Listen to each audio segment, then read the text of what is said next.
For years, people have been remembering Morgan Harrington's death. In fact, out here at Copley Bridge, that's where she was last seen 5 years ago. But for the Hannah Graham investigation, people are wondering if there's a connection to those two cases. Today, we found out, yes, that's a possibility.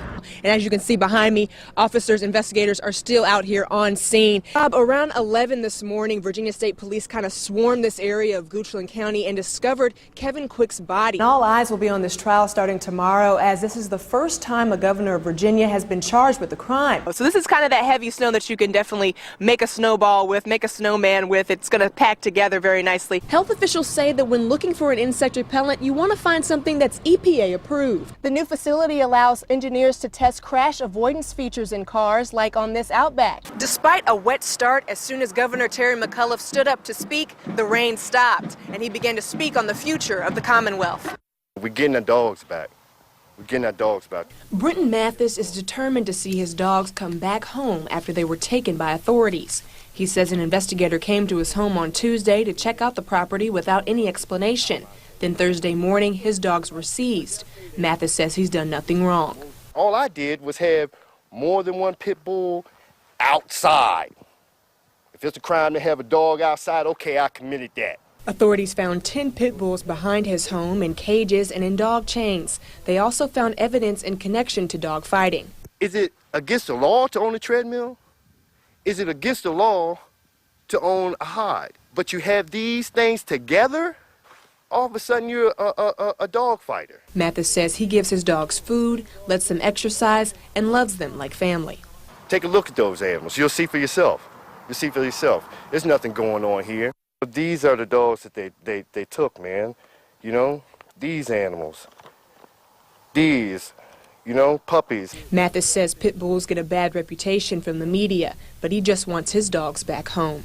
It's a loving breed. You know what I mean? I can't say enough about the animals, man. You know what I mean? And so I wouldn't do anything to put them in harm's way. The Fluvanna County Sheriff's Office says that they are waiting to get evidence back from the Virginia Animal Fighting Task Force before they move forward. And at this point, no charges have been filed. Loren Thomas, Charlottesville Tonight. I spoke with the victim's niece today, and she's pretty shaken up. She says nothing like this has ever happened in her neighborhood, and now she's just looking for answers into who robbed her uncle. I would like to know why. You know, I would really like to know why. Allison Wood is still upset about what happened to her uncle on Tuesday night. Albemarle County Police were called to the 5400 block of Claudia Street in Crozet around 11 o'clock for a possible home invasion. According to Wood, her 74-year-old uncle ran across the street to her house for help.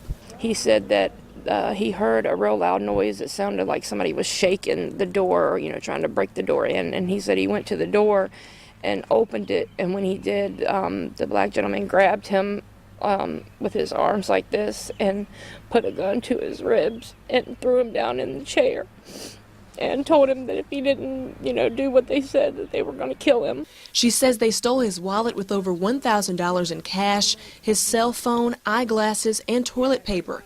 She is now questioning the safety of the neighborhood. I've lived here my entire life, and, you know, now my kids are growing up here, and it's just a lot of kids in the area. And it's just really, really scary because you don't know, you know, who it could be. You know, you don't know if one of the kids would have answered the door. Albemarle County Police released a description of the possible suspects involved as a heavy-set black man in his late 40s, between 5'9" and 6 foot tall, bald with no facial hair, and a tall white woman in her 30s, between 5'10" and 6'2". She was last seen wearing a gray hoodie. They are also asking for the community's help in finding these suspects. Now, once again, police don't believe the victim knew the suspects, but they are continuing their investigation and asking anyone with information to call Crime Stoppers 434-977-4000. Live in the Newsplex, Loren Thomas, CBS 19 News. Traffic patterns have certainly changed off of I-64's 136 exit.